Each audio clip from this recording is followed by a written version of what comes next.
لیکن آپ نے جیسے کہا کہ ایک طرف قتل ہو رہے ہیں، اسیسینیشنز ایک طرف ہو رہی ہیں، ابھی ان کی طرف سے کوئی اٹیک یا کوئی پالیسی ایسی نہیں آئے گی کہ پھر دوسری طرف بھی اسیسینیشن شروع ہو جائیں؟ اور ان دونوں گروپس کی لڑائی میں ٹی ٹی پی کہاں کھڑی ہے؟ ٹی ٹی پی تو اس وقت الگ بیٹھی ہوئی ہے، وہ نہیں اس کا جنگ کا حصہ نہیں لے رہی. اسے پتہ ہے کہ اگر اس نے داعش کے ساتھ سائڈ کیا تو طالبان جو ہے، گورنمنٹ جو ہے وہ اپنا ہاتھ اٹھا لے گی اور پھر پاکستان کو کھلی چھٹی مل جائے گی ان کو اٹیک کرنے کی.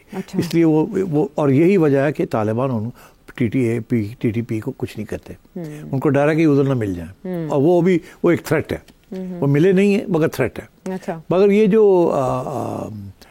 جو اسیسینیشن ہوئی ہے خلیل کی ان کابل، دیٹ تو داعش نے اس کو کہا کہ ہم نے کیا ہے. اب میرا نہیں خیال داعش نے یہ کیا ہے، یا ہو سکتا ہے داعش کے اندر کوئی لوگ ہوں جن کو کہہ کے تو کروا دیا ہو کسی اور نے. Because he was not a threat to the Daesh. I mean, he was a rehabilitation minister. یہی تھا نا، ریفیوجیز کے لیے تھا. تو اس کے ساتھ داعش کو کیا ان کے ساتھ تکلیف ہو سکتی ہے مگر حقانی نیٹ ورک نہیں. تو جو آج کا اٹیک ہے اس کا کلیم ابھی تک جو اطلاعات ہیں ان میں تو کوئی سامنے نہیں آیا. کوئی کلیم کرے گا؟ نہیں، کلیم کرتے بھی ہیں لوگ، نہیں بھی کرتے. کلیم کرنے کے ریزنز بھی ہوتے ہیں. کبھی تو صرف کوئی ایسا ان نون گروپ ہوتا ہے وہ اپنا نام کو شہرت دینے کے لیے کلیم کر لیتا ہے، حالانکہ ان کا تعلق نہیں ہوتا، کیا انہوں نے نہیں ہوتا، مگر وہ نام اپنا لے کے. مگر یہ جب اس قسم کی کلیئرٹی کے ساتھ پتہ نہیں چلتا نا، تو پھر آپ سمجھیں کہ اس کے پیچھے سازش ہے اور وہ اوپنلی اپنا ہاتھ نہیں دکھانا چاہتے. ٹھیک ہے. اچھا سیٹھی صاحب، صرف یہاں حملہ نہیں ہوا بلکہ ہم نے دیکھا کہ کوئٹہ میں بھی اور کوہاٹ میں بھی اٹیکس ہوئے ہیں. اس سے پہلے بلوچستان میں بھی حملے بڑھے ہیں. مین وائل ہم نے ٹی ٹی پی کی طرف سے کھلے عام یہ دھمکی بھی سنی تھی کہ پاکستان میں حملوں کو بڑھایا جائے گا. اس سے پہلے جو ان کے امیر ہیں انہوں نے کچھ عرصہ پہلے جب انخلا ہوا امریکہ کا تو انہوں نے پاکستان پر اپنے اٹیکس میں کمی کی تھی، لیکن جیسے پاکستان کی طرف سے ایئر اسٹرائکس ہوئی تو انہوں نے حملوں کی تعداد میں اضافے کی دھمکی دی. آپ کے خیال میں اس دھمکی کو معمولی سمجھا جانا چاہیے؟ آنے والے وقتوں میں اس میں اضافہ ہوگا یا مذاکرات فوری طور پر آگے بڑھانے چاہیے؟ مذاکرات تو ہوں گے نہیں، ڈیڈ لاک. مجھے نہیں نظر آتا کہ پاکستان کی حکومت اور ٹی ٹی اے جو ہے ان کے درمیان کوئی ایسے مذاکرات ہوں گے جس کے ساتھ بلوچ انسرجنسی کو روک دیا جائے گا، انڈیا کا ہاتھ کم ہو جائے گا اور ٹی ٹی پی کو بھی روک دیا جائے گا. مجھے نظر نہیں آ رہا. مجھے یہ معاملہ ریزالو ہوتا نظر نہیں آ رہا.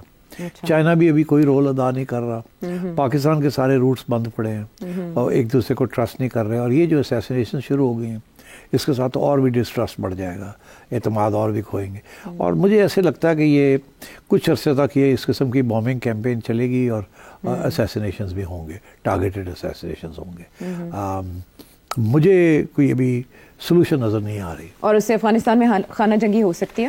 خانہ جنگی نہیں ہوگی مگر اگین وہاں کیونکہ وہ افورڈ نہیں کر سکتے. ہاں، دے ول آل لوز آؤٹ. دیکھیے ابھی ہم نے ایک اور فورس ہے جس کی ہم نے بات ہی نہیں کی، وہ فورس ہے ناردرن الائنس جو پرانے زمانے کا تھا. ہاں، جہاں تاجک اور ازبیک کٹھے ہو کے شمالی اتحاد. ہاں، تو وہ ابھی کٹھے ہو رہے ہیں. تو دیکھیں گے آگے جا کے تھریٹس ان کو کیا ہوتی ہے، مگر یہ اسٹیبلٹی نہیں آئے گی افغانستان میں. سر صاحب، ہم ہمیشہ پاکستان میں پولیٹیکل پولرائزیشن کی بات کرتے ہیں، وہی موضوع گفتگو ہوتا ہے، لیکن پاکستان کے دو بڑے مسائل اس سے زیادہ بڑے ہیں اور ایک عرصے سے ہیں جب سے پاکستان بنا ہے، معیشت اور دوسرا امن و امان کی صورتحال. پاکستان نے دہشت گردی کے خلاف جنگ بھی لڑی، لیکن اس کے باوجود ہم دیکھ سکتے ہیں کہ کلا کما نہیں ہوا ان عناصر کا جو پاکستان کے لیے ہمیشہ تھریٹ رہے ہیں. اب 2024 کو مہلک ترین سال قرار دیا گیا تھا، ایک دہائی کا پاکستان کے لیے، جس میں 2500 سے زائد افراد جو ہیں وہ شہید ہوئے. سیکیورٹی پرسنلز بھی ان میں ہیں، باقی سویلینز تھے. لیکن اب 2025 کا جیسے آغاز ہوا ہے تو حملوں میں شدت آئی ہے. جنوری کو میں اچھا خاصا اضافہ دیکھا گیا حملوں کی تعداد میں، اور اب جو آج کا حملہ ہے وہ سگنیفیکنٹ اس لیے ہے کہ اس میں ایک مدرسے کے سربراہ کو ٹارگٹ کیا گیا ہے، اور نماز جمعہ کی ادائیگی کے بعد مولانا حامد الحق صاحب جو کہ مولانا سمیع الحق صاحب کے صاحبزادے ہیں، ان کے بعد انہوں نے چارج سنبھالا تھا، ان کو ٹارگٹ کیا گیا. اب جو ان کی ٹارگٹ کلنگ ہے اس کے بہت سے محرکات ہیں، اور ہر کوئی اس وقت یہ اندازہ لگانے کی کوشش کر رہا ہے کہ ان کی جو شہادت ہے یا ان کی جو ہلاکت ہے وہ کن عوامل کا نتیجہ ہو سکتی ہے اور اس کی جڑیں کہاں تک جاتی ہیں. اور یہ پاکستان میں جو دہشت گردی کی لہر ہے، کیا یہ افغانستان اسپیسیفک ہے یا اور بھی فیکٹرز ہو سکتے ہیں؟ تو آپ کیسے دیکھتے ہیں آج کے اس حملے کو اور دہشت گردی میں اضافے کو؟ دیکھیے، میں تو دیکھ رہا ہوں کہ کچھ عرصے سے حقانی نیٹ ورک جیسے ہم کہتے رہے ہیں، جس کے بہت سے بازو ہیں جی، اس کے اوپر اٹیک آ رہی ہے.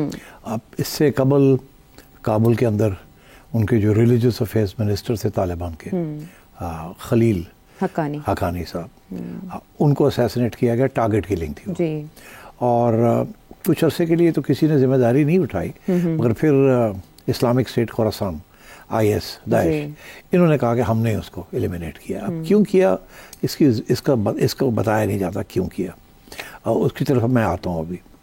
اب اس کے بعد ہمارے سننے میں یہ آ رہا ہے کہ سراج حقانی جو کہ ان کے انٹیریئر منسٹر ہیں، جن کا تعلق پاکستان کی انٹیلیجنس ایجنسیوں کے ساتھ کافی کبیر عرصے سے تعلق رہا ہے، اور وہ ہمیشہ گو بٹوین رہے ہیں. سب سے زیادہ اٹیکس بھی سراج حقانی کی طرف سے اور خلیل حقانی کی طرف سے ہوتے تھے ڈیورنگ امریکن ٹائمز، اور اس کے بعد بھی ابھی بھی جنرل فیض جب گئے تھے کابل تو سراج حقانی اور خلیل حقانی سے ملاقاتیں ہوئی تھی. تو حقانی نیٹ ورک کے ساتھ ہماری انٹری تھی ٹو دا طالبان. اخندزادہ صاحب جو ہیں، جو کہ اس وقت ان کے ایڈیولوجیکل ہیڈ ہیں، اور جو جیسے خمینی ہیں ایران کے اندر، تو اخندزادہ صاحب جو ہیں ہبت اللہ، وہ جو قندھار میں ہیں، وہ ہی از دا ہیڈ. اور ملا عمر جو اس سے پہلے جو ہیڈ تھے طالبان کے، ان کے جو صاحبزادے ہیں ملا یعقوب، وہ ڈیفنس منسٹر ہیں. تو اب یہ صورتحال ہے، تو اس میں کافی قسم کی ٹینشنز چل رہی ہیں. ایک تو اخندزادہ صاحب جو ہیں وہ کنزرویٹو ہیں، اور وہ سمجھتے ہیں کہ جو آرتھوڈاکس اسلام ہے وہی انہوں نے یہاں چلانا ہے، اور کسی قسم کی ریلیکسیشن نہیں کرنی انڈر اینی پریشر. مگر انہوں نے اپنے لوائلسٹ کو ہر جگہ پہ کرٹیکل جگہ پہ رکھا ہوا ہے. مگر اس کے باوجود پھر بھی جو لوگ ان سے پورا اتفاق نہیں کرتے کرٹیکل ایریاز میں، جیسے ڈیفنس منسٹر ہے جس کا بھی ذکر کیا ہم نے، جیسے انٹیریئر منسٹر ہیں ان کا ذکر آیا، اور ڈیفنس منسٹر جو ہیں وہ ہیں ملا یعقوب جو ہیں وہ صاحبزادے ہیں ملا عمر کے. تو اب اس قسم کی وہاں انفلوئنشل پارٹیز ہیں، اس میں کافی ڈویژنز ہیں. پہلے تو یہ ڈویژن ہے between some of these people and Akhundzada صاحب. وہ کیا ہے؟ اخندزادہ صاحب کہتے ہیں کہ خواتین کی آزادی نہیں ہونی، خواتین کی تعلیم نہیں ہونی، ہیومن رائٹس ایشوز ہمارے لیے ایشوز نہیں ہیں، فارن ایڈ ہم نے نہیں لینی. وہ بالکل ایک کنزرویٹو آرتھوڈاکس قسم کی ریاست چلانا چاہتے ہیں. یہ سب لوگ جو ہیں یہ سمجھتے ہیں کہ ہمارے تعلقات بھی ہونے چاہیے، اور اسلامک اسٹیٹ ہم بنائیں گے مگر اس پہ فارن ریلیشنز بھی ہونے چاہیے، اور کچھ ایسی چیزیں ہیں جو کہ we should consider. For example women's education, human rights, تھوڑا بہت میڈیا کی آزادی اینڈ سو آن. اچھا، تو یہ میجر ڈفرینس ہے. یہ سب لوگ ایک طرف ہیں آن دیز ایشوز، اور اخندزادہ صاحب دوسری طرف ہیں. پھر ایک اور بھی ایشو ہے کیا؟ اب اس میں یہ ہے کہ یہ جو دوحہ والے ہیں، جن لوگوں نے دوحہ کے اندر امریکہ کے ساتھ بیٹھ کے مذاکرات کیے تھے for the exit of the Americans, ان میں ملا عبدالغنی برادر صاحب ہیں، ملا برادر تھے، اور اسٹینکزائی صاحب اسٹینکزائی صاحب جو تھے وہ ڈپٹی فارن منسٹر رہے ہیں، اور برادر صاحب جو ہیں وہ تو ڈپٹی پرائم منسٹر. اچھا، وہ یہ کہتے ہیں کہ جی ہماری وجہ سے آپ کو یہ موقع ملا یہاں آنے کا، اور وہ بھی یہ سمجھتے ہیں کیونکہ ان کے انٹرنیشنل کانٹیکٹس تھے، وہ بھی چاہتے ہیں کہ انٹرنیشنل کمیونٹی کے ساتھ بات چیت رہے، امداد لی جائے اور ماڈرن اسٹیٹ بنایا جائے.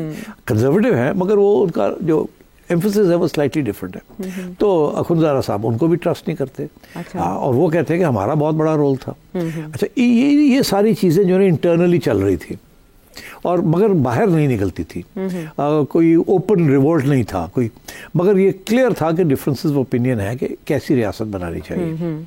اچھا، اس صورت میں اخندزادہ صاحب جو ہیں وہ بڑی ہارڈ لائن لے رہے تھے.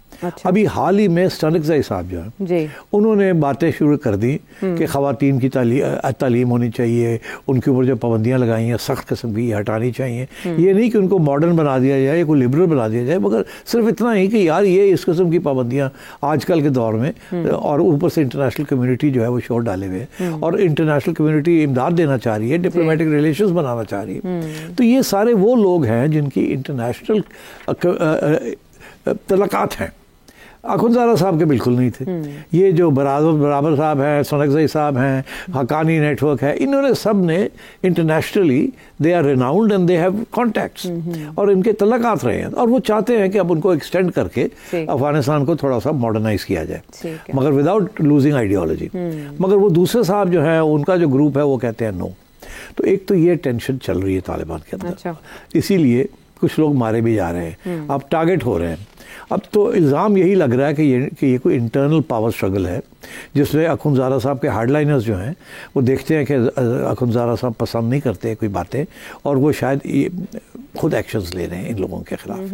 دوسری طرف اب سنک رضوی صاحب جو ہیں جب انہوں نے یہ بیان دیا کہ تعلیم ہونی چاہیے بچوں کی اور میں نہیں اگری کرتا جس قسم کی پالیسی کی جا رہی تو اخندزادہ صاحب نے ان کی گرفتاری کے وارنٹس ایشو کر دیے اور وہ UAE چلے گئے اور وہ انہوں نے ڈیفینس منسٹر کے ساتھ مل کے اپنے آپ کو نکلوا دیا وہاں سے. تو ڈیفینس منسٹر صاحب جو ہے ملا یعقوب وہ بھی اب نظروں میں آ گئے ہیں اخندزادہ صاحب کیونکہ انہوں نے سنک رضوی صاحب کو نکال دیا. اب وہ دبئی میں جا کے بیٹھ گئے. اب وہ کہہ تو نہیں رہے کہ میں خلاف ہوں مگر وہ ظاہر ہے سب یہی کہہ رہے ہیں کہ یہی وجہ تھی کہ وہ نکلے. اب وہ کہہ رہے ہیں آڈیو آئی تھی ان کی جس میں مگر انہوں نے یہ کہا تھا کہ میں نے انہوں نے الزام اخندزادہ صاحب کے اوپر نہیں لگایا مگر انہوں نے یہ کہا کہ میں سمجھتا تھا کہ میری گڑبڑ ہونے والی ہے تو بڑھ نکلا ہے. مگر ابھی تو وہ یہ کہہ رہے ہیں صرف کہ جی میں بیمار ہوں. اچھا مگر یہ ڈفرینسز تو ہو گئے نا اب تو یہ بڑھیں گے یہ کام نہیں ہوں گے کیونکہ اب لوگ مارنے شروع کر دیے ہیں. اب وہ جو مر رہے ہیں وہ ایک سائڈ کے لوگ مر رہے ہیں, ایک سائڈ کے مر رہے ہیں, دوسری سائڈ کے نہیں. اچھا تو یہ because what ever the reason because دوسری سائڈ جو ہے وہ بڑی پاورفل سائڈ ہے. اس کے باوجود کہ جو ڈیفینس منسٹری ہے اور انٹیریئر منسٹری جو ہے وہ اپوزیشن کے پاس ہے, ان کے وہ لوگ جو تھوڑے سے لبرل ہونا چاہتے ہیں. مگر جو آرمی جو ہے نا ڈیفینس منسٹری اپنی جگہ پہ پر جو کمانڈرز ہیں لوکل وہ basically they are loyal to Akhundzada. Hard liners ہیں وہ اور شریعہ اسلامی شریعہ اس قسم کی وہاں سچویشن ڈیولپ ہو رہی ہے. اور یہ صاحب جو خلیل صاحب جو ہیں جو مارے گئے ہیں یہ پہلے اور خلیل حقانی صاحب تب اور آج حامد الحق صاحب. اصل میں حامد الحق صاحب پاکستان میں یہ کام کر رہے تھے کہ وہ بھی عورتوں کی تعلیم کے ان کا جو بہت امپورٹنٹ رول تھا اور میرا خیال ہے اسی وجہ سے ان کو ایلیمینیٹ کر دیا گیا. ان کا رول یہ تھا, یاد رہے کہ یہ حقانی نیٹ ورک ہے کیا.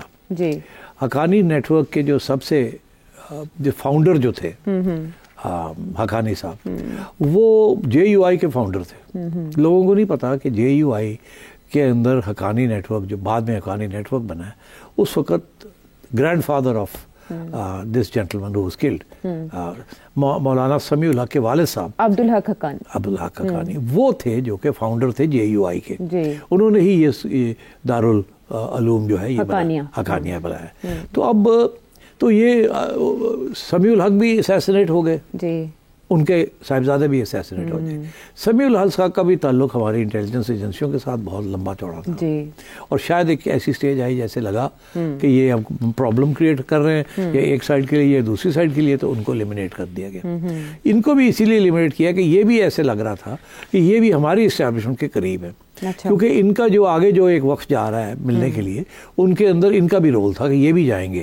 یہ پہلے بھی ایک ڈیلیگیشن لے کے گئے تھے اور ابھی بھی یہ بھی اسی قسم کی باتیں کرتے تھے کہ انٹرنیشنل کمیونٹی کو منایا جائے کہ ریکگنائز کیا جائے اور طالبان جو ہے ہارڈ لائن فیکشن نہ کیا جائے. تو میں سمجھتا ہوں کہ یہ اب جنگ جو ہے یہ ایک قسم کی اندر تو اندرونی تو ہے مگر جن لوگوں کے زیادہ تعلقات تھے پاکستان کی انٹیلیجنس ایجنسیوں کے ساتھ ان کو ایلیمینیٹ کیا جا رہا ہے. تو یہ بھی تو ایک میسج ہے پاکستان. دس از اے میسج. اسی لیے گنڈا پور صاحب کب سے کہہ رہے ہیں کہ میں نے ڈیلیگیشن لے کے جانا ہے. ابھی تک اجازت نہیں ملی ہماری اسٹیبلشمنٹ سے. ہماری اسٹیبلشمنٹ فارن آفس کہہ رہا ہے ہمارے بندے بھی ہوں گے, ہم بریف دیں گے, آپ کون ہوتے ہیں اٹھ کے جا کے یہ بات کرنے والے. اول تو یہ باتیں جو ہے ریاست کی ڈومین ہوتی ہے, لیول پہ ہوتی ہے, یہ آپ لوگ نہیں کر سکتے. آپ کوئی اور پتہ نہیں کیا ڈرامے کرنے جا رہے ہیں. اب یہ اسیسنیشن حامد الحق صاحب, ان کی اسیسنیشن کے بعد تو مشکل ہے یہ ڈیلیگیشن جائے گی بھی کہ نہیں جائے گی. تو میں سمجھتا ہوں اس قسم کی وہاں کمپلیکیشنز ہیں. ایک تو TTP کا مسئلہ ہے, پھر اسلامک اسٹیٹ خوراسان کا مسئلہ ہے, پھر اخندزادہ صاحب کا مسئلہ ہے, پھر یہ گروپ جس میں سب مختلف وجہ کی ریزنز کی وجہ سے مختلف لوگ ہیں جو کہتے ہیں کہ انٹرنیشنل کمیونٹی کے ساتھ تعلقات بنانے چاہیے, اتنی آرتھوڈاکس پالیسیز نہیں فالو کرنی چاہیے, تھوڑی سی لبرلزم شو کرنی چاہیے, اسپیشلی ان ایریاز میں جہاں انٹرنیشنل کمیونٹی انوالوڈ ہے. آج بھی اگر آپ خواتین کے اوپر اتنی سختی نہ کریں تو بہت انٹرنیشنل کمیونٹی کی طرف سے بڑی امداد آنے کے لیے تیار ہے آپ کو. اب یہ ان کو اس بات کی سمجھ نہیں ہے. اور پھر یہ جو ساری انویسٹمنٹس ہونی ہے وہاں اس کے لیے بھی تو آپ کو چاہیے نا انٹرنیشنل کمیونٹی کی سپورٹ. یہ تو خود تو کر نہیں سکتے. نہیں کر سکتے. تو میں سمجھتا ہوں کہ یہ Afghanistan is going through a very dangerous stage. ایک تو انٹرنیشنل کمیونٹی کو وہ ساتھ نہیں لے کے چل رہے ہیں, دوسرا یہ ہے کہ پاکستان کو انہوں نے دور کر دیا ہے. پاکستان کی مدد کیا, پاکستان کے خلاف محاذ کھولے ہوئے, ٹی پی ایک محاذ ہے, اور نیشن شروع ہو گئی ہیں آف پیپل جن کی کہیں نہ کہیں کوئی لنکس ملتی ہے with the Pakistan and so on. کیا یہ اوپنلی گروپ بازی جو ہے باہر آ جائے گی؟ نہیں, میں سمجھتا ہوں نہیں آئے گی. میں سمجھتا ہوں اسی قسم کی اسیسینیشنز ہوں گی. اچھا, ایک دوسرے کے اوپر اسیسینیشنز ہوں گی. یہ نہیں ہوگا کہ جناب سپلٹ ہو گئی ہے اور وہ اپنے ہتھیار لے کے اور اپنی گروپ لے کے اور آرمڈ سٹرگل شروع کر دی ہے ان کے درمیان. وہ شاید نہیں ہوگا, مگر یہ ضرور ہوگا کہ ٹارگیٹڈ اسیسینیشنز ہوں گے اپنے اپوننٹس کو ایلیمینیٹ کرنے کے. لیکن یہ تو اگر افغانستان کے حد تک ہو تو پھر بہتر, ٹھیک ہے, یا ان کی اندرونی لڑائی پاکستان تک کیسے آئے اور پھر اس کا مقابلہ کیسے کیا جائے؟ پاکستان تک تو آ گیا نا, پاکستان تک تو آ گیا ہے جی. اب یہ جو ہوا ہے اسیسینیشن پاکستان میں تک پہنچ گئی ہے نا. تو اب اس سے پہلے جو تھی وہ ٹی ٹی پی کی طرف سے, یہ ٹی ٹی پی کی طرف سے نہیں ہے, یہ کچھ اور ہی ہے, انٹرنل رفٹ ہے یہ, اس قسم کی بات. تو اب پاکستان اس پر پاکستان کیا کر سکتا ہے؟ پاکستان کو تو خود سمجھ نہیں آ رہی کہ وہ ٹی ٹی پی کے ساتھ کیسے نپٹیں گے اور ٹی ٹی اے کے ساتھ کیسے نپٹیں گے. لیکن انہوں نے ایک نئی پالیسی کا اجرا تو کیا ہے, اینٹی ایکسٹریمزم پالیسی, جس میں جی اب یہ نئی پالیسی پچھلے ہفتے سامنے آئی ہے, اور اس میں انہوں نے جو اقدامات تجویز کیے ہیں, آپ کے خیال میں وہ کچھ out of the box ideas ہیں؟ کائنیٹک, نان کائنیٹک میئرز ہوں گے؟ It's nonsense. اس قسم کی رپورٹیں میں جب سے پاکستان کو اسٹڈی کر رہا ہوں اور افغانستان کو اسٹڈی کر رہا ہوں اور ہماری اسٹیبلشمنٹ کو اسٹڈی کر رہا ہوں اور نیکٹا کو اسٹڈی کر رہا ہوں, یہ کاغذ کے اوپر فارمولیشنز بنائی جاتی ہیں. یہ 5 پوائنٹ فارمولیشن بنائی ہے کہ ہم یہ بھی کریں گے, یہ بھی کریں گے. یا کتنے ہم نے نیشنل ایکشن پلانز دیکھے ہیں, کتنے پوائنٹ وائز کیا کیا چیزیں یہ کہتے تھے کریں گے, مگر ایکچولی ہوا یہ چیز نہیں چلے گی. یہ باتیں ہیں صرف کہ ہم کریکولم کو چینج کریں گے, ہم انڈاکٹرینیشن ٹھیک کریں گے ان کی, ہم یہ کریں گے, ہم وہ کریں گے. یار ان سے کچھ بھی نہیں ہونا. اس کی وجہ یہ ہے کہ یہ ایک ایسے نہیں ہے کہ there is an anti terrorism policy زار جو کہ سارا اینگلز کو کرے, اس کے پاس پوری اتھارٹی ہو اور وہ جا کے امپلیمنٹ کروائے, اور اس میں زیادہ تر پولیٹیکل امپلیمنٹیشن ہے. ایسی کوئی چیز نہیں ہے. یہاں اسٹیبلشمنٹ کے اندر جو ہے ایک دو ایجنسیاں ہیں جو کہ ڈٹرمن کرتی ہے یہ سارا کچھ. وہ نیکٹا کی سر از اے فرنٹ آرگنائزیشن. نیکٹا کے پاس کچھ بھی نہیں ہے. اس قسم کے کاغذی کارروائی کرنے کے لیے دو لوگ رکھے ہوئے ہیں جن کو تھوڑے بہت پیسے دے دیتے ہیں, وہ تھوڑا بہت ادھر سے لیتے ہیں ادھر سے لیتے ہیں اور ایک پاور پوائنٹ پریزنٹیشن بنا دیتے ہیں. یہ میں نے بہت سی ایسی پاور پوائنٹ پریزنٹیشن سنی ہیں, کچھ نہیں ہوتا. اس میں اتنی مشکل ہے یہ کوآرڈینیٹ کر کے یہ ساری پالیسی بنانا, اور اس کے ساتھ ریاست کی باقی پالیسیز بھی کو بھی دیکھنا پڑتا ہے, ان کو بھی چینج کرنا پڑتا ہے, جہاں کوئی اٹیمپٹ نہیں ہے کہ فار پولیٹیکل ریزنز, کیونکہ وہاں وہ موقع پرستی از دا پیراماؤنٹ پرنسپل. تو یہ تو اس قسم کی چیز, یہ ابھی تک اس قسم کی بڑے پیپرز نکلے ہیں, بڑی پالیسیز نکلی ہیں, یہ فضول ہے, یہ سب باتیں ہیں, ٹائم ضائع کرنے والی بات ہے. ایکچولی موٹی بات ہوتی ہے پالیسی کے اندر جسے کہتے ہیں اسٹریٹجک ڈائریکشن. اسٹریٹجک ڈائریکشن جو ہے اس کو چلانے کے لیے you need one focal person with full power, both political and military. یہاں تو نیکٹا کے پاس تو ہے ہی کچھ نہیں. It's just a shell organisation. Bureaucrat 4 بٹھا دیے, ایک آدھ جرنیل بٹھا دیا ہوگا, وہ سارا دن بیٹھ کے پالیسی پیپر لکھتے رہتے ہیں, وہ کوئی پڑھتا ہی نہیں ہے. اور آپ اور میں اخبار میں آتے ہیں, ہم ایک دن پڑھ کے ہو گیا ختم. دس از واٹ ہیپنس. وہ ہمیں لگتا ہے کوئی برینز کریکولم چینج مطلب ہے آپ بتائیں, یہ رجسٹر نہیں کر سکتے مدارس کو, یہ کریکولم چینج کریں گے. وہ پہلا آئٹم ہی اس میں یہی ہے, کریکولم چینج.